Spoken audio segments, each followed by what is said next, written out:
What's good YouTube, and welcome to the house. This is huge. I keep saying 2019 really seems like Konami's year. They are communicating with the player base more through this article as well. They've been connecting with YouTubers. It's just been really awesome. The reprints are on point. Let's go ahead and read this together and then kind of talk about how Konami's catching up to the modern era.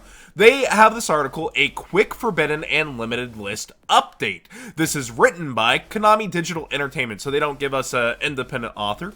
As you all know, the current forbidden and limited list page states that the next list will be no sooner than April 2nd. That means that's the earliest that a new list will appear, but does not mean that a list will necessarily appear on or even around that date. Although we have some adjustments in mind, player response to the current list is that it's very good. Tournament attendance is way up, and players are pretty happy. Expect to see some small adjustments to the list later in April rather than early in April. P.S. For those wondering why Necros Cycle is not in dual power, it didn't make it in for technical reasons, but a foil version will be included in Battles of Legend 3 Heroes Revenge coming out in July.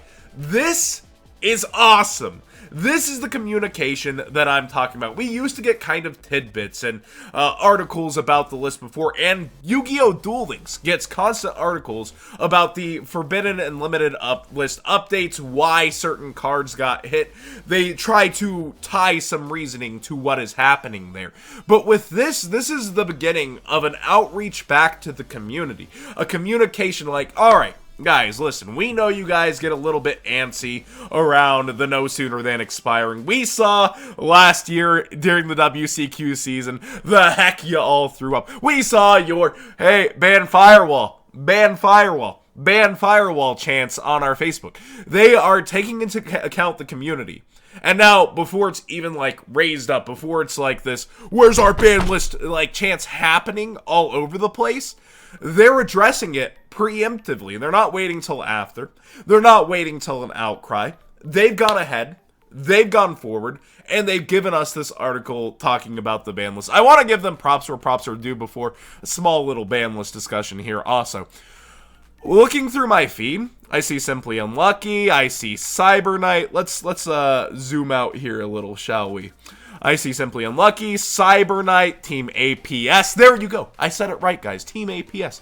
I see they've all got videos up today about the new Speed Duel Arena of Lost Souls booster box. Now, Speed Duels are something that really do need a push. They need an explanation. Very similar to how the launching of a UDS was mishandled. A lot of you guys still don't know what a UDS is and how it's some of the best prizing in Yu-Gi-Oh!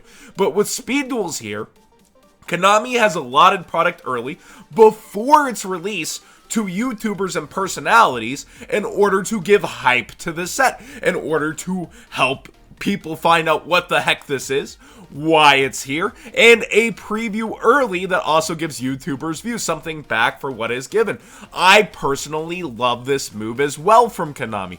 Konami is looking at not just the very biggest tuber in Simply Unlucky and the other biggest pack opener in Cyber Knight. We see Team APS, who is over 100k now, but is also like, you know, not the biggest, most insane views, like Team Samurai X1 would be another example, SEMO. So I'd like to see this happen with more of the community, maybe not necessarily safe, and also with the EU community, if possible. This is a TCG sneak peek at Speed Duels. I'd like to see maybe Lithium and Farfa get a hold of these. I'd like to see them in hands of maybe recognized player bases that don't always just speak super positive. But I've got to give it to Team APS too.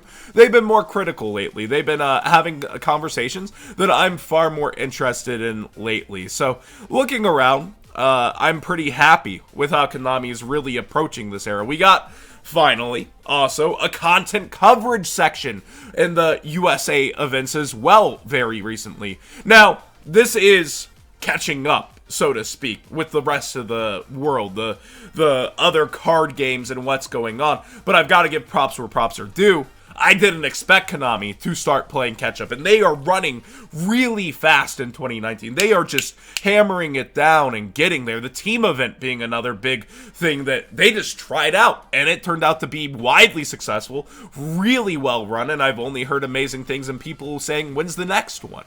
I think it's Konami's year of really catching up, and in doing so, they're doing it in strides, and it's awesome. So I want to, again, I don't like just singing praises of a company that is supposed to be business minded, is supposed to have done these things, but it's really good. Battle's a Legend being after the WCQ, that's my only complaint on the product lineup. All the reprint points are amazing.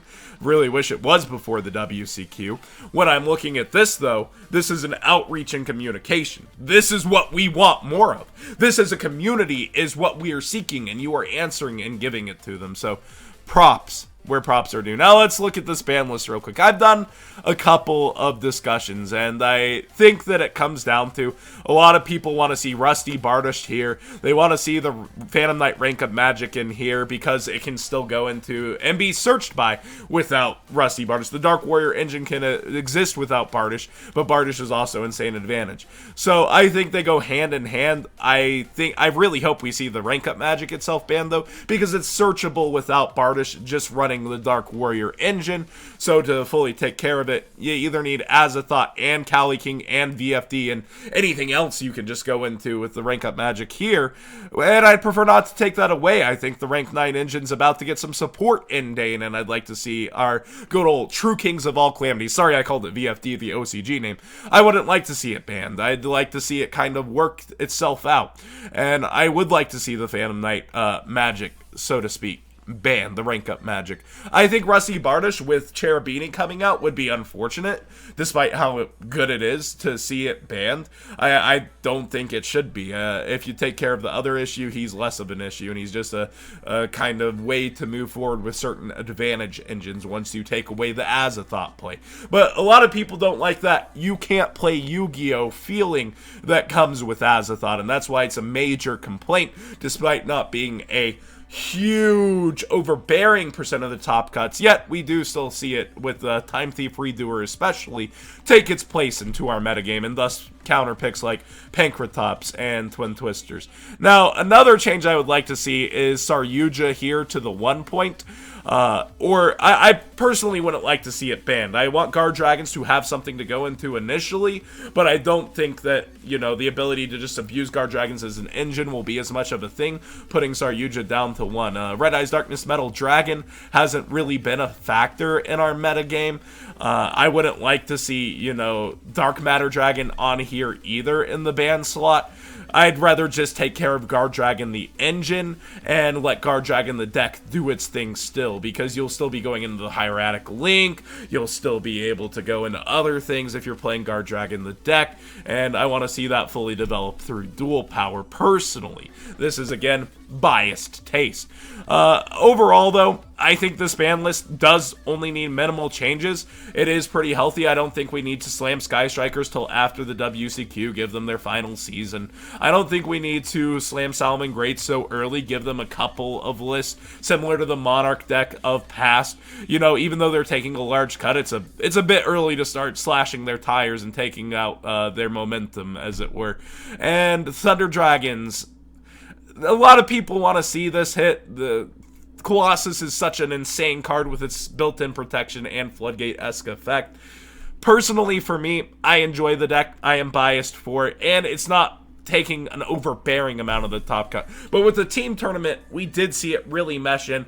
We have a shakeup with dual power and some power-ups to certain decks. We have a shakeup with Dane coming out before the WCQ. So I'd like to see all these perfect things meld together, see our final new format before the WCQ, and not go too harsh on this next list. So I do think that this is a great line of approach. I think minimalistic can be fine, as it was with a previous list, but sometimes you do also need a huge change. I don't think this is one of those times, and I think Konami has pretty good reasoning. But what are your thoughts in the comment section down below? Sorry for being sick. I probably sound pretty hoarse right now. My voice has been going, but I should still be streaming tomorrow. I'm feeling way better, sweating out the end of the sickness, and this is really cool. I may be overstating it, but by just this small little article, but to see this level of communication back to the community is a really good step forward by Konami, and it's just been tiny step after tiny step that gives this momentum rolling forward that makes me happy with how they're operating in 2019. Like I've said,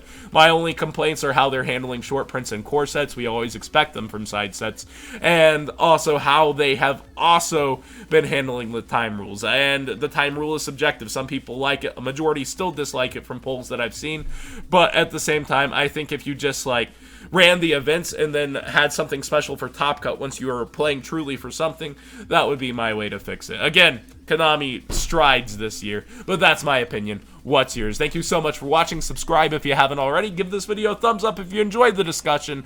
And what do you think? Am I overstating it, or is this as big as I'm making it out to be?